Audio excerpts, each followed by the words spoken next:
はい、お世話になっております。奈良です。今回来ているのは山手線の高田馬場ですね。高田馬場といえば、早稲田大学をはじめとして数々の専門学校とか予備校が集まっている学生街として知られています。場所としては新宿と池袋のちょうど中間に位置していて、都心へのアクセスもかなり良くて、で学生が多いんで学生をターゲットにしたリーズナブルな飲食店とか遊び場も多くて、学生とか若手社会人くらいの単身者の方に人気がある街ですね。というわけで、そんな学生の街高田馬場の街並みを見ていきたいと思います。でまず駅を出てすぐ右手にドンと立っているのが高田馬場のランドマーク的な存在でもあるビッグボックスです。こちらは1974年にオープンした商業施設で、ファッションとか雑貨店、飲食店、スポーツジム、書店といった日常的に利用するお店の他にも、ボーリングとかカラオケ、ゲーセン、ネットカフェっていった遊べるスポットも入っている、アミューズメントの、総合ビルですね。で学生が多い街なんで、飲食店もサイゼリヤとかスシローとか若者人気が高いリーズナブルなお店が並んでいるっていうのも特徴ですね。そしたら駅を出て直進方向、早稲田通りという大通りを歩いてみます。こうビルにごちゃごちゃっといろいろなお店が詰まっているような印象を受ける街並みですね。アコムとかプロミスみたいな消費者金融の看板も目立ちますし、あと1階には飲食店がずらずらと並んでますけれども、牛丼屋とか蕎麦屋とかラーメン屋とか、やっぱり一人で入れるようなリーズナブルなお店が多いというのも特徴です。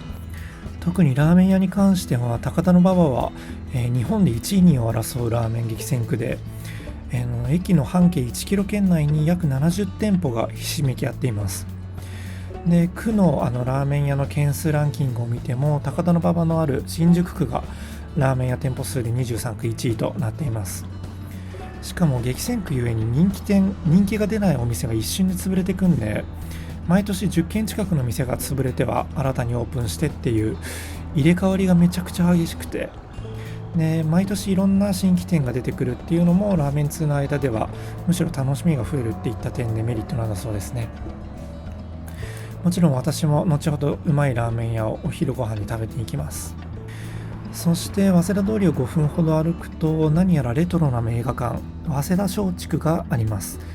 こちらは1951年に開館してから根強い人気を持つ老舗の映画館で、過去の名作を2本立てで上映する映画マニアの間では結構有名な名画座です。で上映プログラムは週替わりなんですけれども、最新映画の監督の過去作品とか、あるいはマイナーな作品も上映することが多いです。その他にも映画監督のトークショーとかもよく行われているんで、ガチの映画好きの方にはかなり楽しめそうな映画館ですね。そしたら一度駅前に戻りまして、今度は駅を出て右側東の方を歩きます。駅前には大きなドン・キホーテがありますね。そして緩やかな坂を登っていく感じになるんですけれども、途中にはスーパーのピーコックがありますね。高田馬場はスーパーは10軒以上あって24時間営業のお店もあるんで、スーパーに困ることはありません。ただピーコックはちょい高級路線になったので、値段や品質面はちょっと高めになります。そしてここで高田馬場のアクセス情報について見てみますと、高田馬場は山手線、西武新宿線、東京メトロの東西線の3路線が通っていて、都心へのアクセスは抜群にいいです。山手線だと新宿池袋の間でどちらへも5分くらいで行ける時点でもう万能感ありますし、山手線で東京の主要駅へは1本で行けて、東西線使えば中野とか吉祥寺、大手町もアクセス可能です。もちろんその分家賃も高いですね。高田馬場は学生街なんで、ワンルームとか 1K みたいな単身用の部屋が多くて、そういう学生ターゲットのワンルーム 1K の部屋は10万円前後くらいと、まだギリ学生でも住めるような家賃になっていますけれども、築年数とかグレードにこだわらなければ10万円未満でも全然見つかるかと思います。ただ 1LDK とか 2LDK 以上のリンクスとかファミリー向けの部屋になると、一気に家賃相場も跳ね上がりますね。なので 1LDK 以上の部屋なら駅から離れた物件の方がいいかと思います。そして5分ほど歩いて坂を登り切ったところに横浜ボンベイっていうカレー店があります。高田馬場は、ラーメンと同じくカレーも激戦区なんですけれども、その中でもトップクラスに人気のお店で、テレビでも紹介されたりするのがこちらの横浜ボンベイです。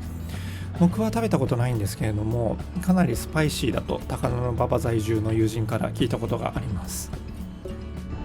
そしたら今度は駅の反対側を見に行きたいと思います。道路脇には有名な立ち食いそば屋さんがあって、でガード下には鉄腕アトムの壁画があって目を奪われますね。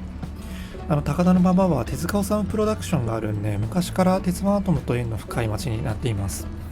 JR 山手線の発車メロディーにも鉄腕アトムの歌が起用されてますよね。そして大角屋を曲がって路地に入ると、このめっちゃ並んでる列はカレーライス専門店ブラザーっていう、こちらも人気のカレー店ですね。ここは食べログの高田馬場カレー店ランキング1位のお店ですね。ちなみに先ほど見た横浜ボンベイは同ランキングで3位でした。そしてその先には麺屋武蔵とか居酒屋が並んでいて、さらに奥の方へ行くとスナックとかバーとかちょっと個性強そうなお店も散見されますね。そしてガード下をくぐって駅の反対側に行くと、右手に栄通りっていう商店街が伸びています。ここは全長約200メートルくらいの商店街ですけれども、見るからに飲食店がずらずらと並んでますね。高田馬場は早稲田大学をはじめとした大学とか、あと専門学校とか予備校もかなり多いんで、本当に街中に学生が多くて、こういう飲み屋は特に学生が溢れて賑やかというか、悪く言えばうるさくなります。僕の知人で大学時代から10年くらい高田馬場に住んでる人がいるんですけれども、彼曰く高田馬場は日本一嘔吐物が多い街だって言ってるくらいです。そして路地に入るとレトロなカラオケスナックとか、その先にはちょっと有名な山手卓球っていう卓球場があります。ここはピンポンっていうテレビアニメに登場する田村卓球場のモデルってされてる場所で、聖地巡礼っていうか、ファンの間では人気スポットっていうんですかね、スポットになっています。そして栄通りを抜けると東京富士大学のキャンパスが姿を現します。高田馬場っていうとやっぱり早稲田大学っていうイメージが強すぎて、ちょっと存在感薄めなのがかわいそうなんですけれども、偏差値的にも早稲田に比べたら全然入りやすい大学みたいですね。そしたら一度駅に戻りまして、今度はちょっと個人的に行ってみたかったレトロスポットに向かいます。線路沿いにある帝っていうゲーセンなんですけれども、一言で言うと格ゲーの聖地って言われてるゲーセンで、日本人プロゲーマーの梅原さんとか梅原大吾さんですねとか、格ゲー界のレジェンドたちがゲーセン全盛期に集ってたような場所なんですよね。僕も10年ちょっと前くらいにストリートファイターサードっていう格ゲーにもう沼ってた時代がありまして、その時僕は渋谷センター街のゲーセンに入り浸ってたんですけれども、当時はゲーセン全盛期からはちょっとずれるんですけど、一応まだゲーセンに人が集まってた時代の最後を楽しめた口ではあります。で、ここの高田馬場の帝はそれこそ全国から強いやつが集まってくる場所っていうか、県外から遠征と称して道場破りみたいに帝に挑戦しに来る人たちも当時はたくさんいたっていう話を聞きますね。今はもう格ゲーも主戦場がゲーセンからオンラインになっちゃったんで、ゲーセンは本当全然人が減っちゃいましたね。なんか調べたらこれ筐体1台を1日稼働させるコストがだいたい200円弱くらいらしいんですよね。なんでワンプレイ100円の台なら1日2回、50円の台なら1日4回プレイされないと赤字っていう計算らしいです。実際今ゲーセン潰れまくってますし、苦しい時代ですよね。はい、そしたらまた駅前に戻って正面から伸びている通りを歩いてみます。緩やかな上り坂になっているんですけれども、高田馬場は結構坂が多いので地味にその点でメリットかもしれないですね。で、この通りも飲食店、スーパー、薬局なんかがひしめき合っているんですけれども、近年は外国人が増えた影響で多国籍料理の飲食店がめっちゃ増えてきてます。ミャンマー、マレーシア、トルコ、ネパール、中国、韓国など本当にいろいろな国の飲食店が多くの気を連ねていますね。新大久保も近いんで外国人が集まりやすいんですかね。ちなみに高田馬場はリトルヤンゴンって呼ばれるほどミャンマー人が多いことでも知られています。でラーメンカレーの他にもとんかつの激戦区っていう一面もあって、で加えて多国籍な飲食店も多いんで、高田馬場は B 級グルメの楽園っていう風にも評価されたりしています。本当学生のニーズに合わせたリーズナブルなお店が多くて、大盛り無料とか学生割引とか、そうですね、安くてお腹いっぱい食べれるお店が多いので、食に関しては本当に困らない街ですね。スーパーも多いし、どの辺に住んでも大体徒歩5分圏内くらいにはスーパーある感じなんで、食材の調達にも困りませんし。そして坂を登ったところにある札幌味噌ラーメンのライデンっていうお店に来ました。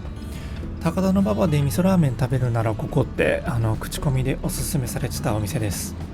昼時だと全然並んで入れなかったんですけれども、午後の2時回ったところですんなり入れましたね。ご覧の通り結構濃厚でコクのあるスープで、中太の縮れ麺とよく絡んでめちゃくちゃうまかったですね。これが本場札幌の味噌ラーメンかと堪能できました。そしてライデンの先には、これまた有名なとんかつのお店とんべいがあります。高田馬場は先ほども言いましたけれども、とんかつも激戦区なんですよね。そしてその隣にはスーパーの大関があります。大関は肉、魚、野菜とどれも新鮮なのに安いのと、あと調味料とか他では結構置いてないような珍しい商品が多くて、品数がとんでもないスーパーですね。という感じで今回は高田馬場の街並みを見てみました。最後は駅から徒歩10分くらいのところにある戸山公園を歩きながら終わりたいと思います。高田馬場は家賃が高いっていう前提は置いといて、アクセスの利便性や店の多さなどは満足すぎるほど充実しています。ただ気になるのはやっぱり学生街である点でしょうかね。酔っ払った学生たちが騒いでたりとか、道を塞いでたり、街中で喧嘩したりと騒々しい様子を見るとちょっとしんどそうな面も、確かに感じます。僕の知人は割と駅近に住んでますけれども、深夜まで大学生とか若者の賑やかな声が聞こえることも全然普通だそうです。学生街っていうのは単身用の物件の家賃が安めだったりリーズナブルな飲食店が多いっていうのはメリットですけれども、その反面でやっぱり騒がしさっていうデメリットもあります。その辺をどう考えるかは人それぞれですね。というわけで今回はこの辺で終わりたいと思います。また次の街をレポートしていきたいと思います。ではでは。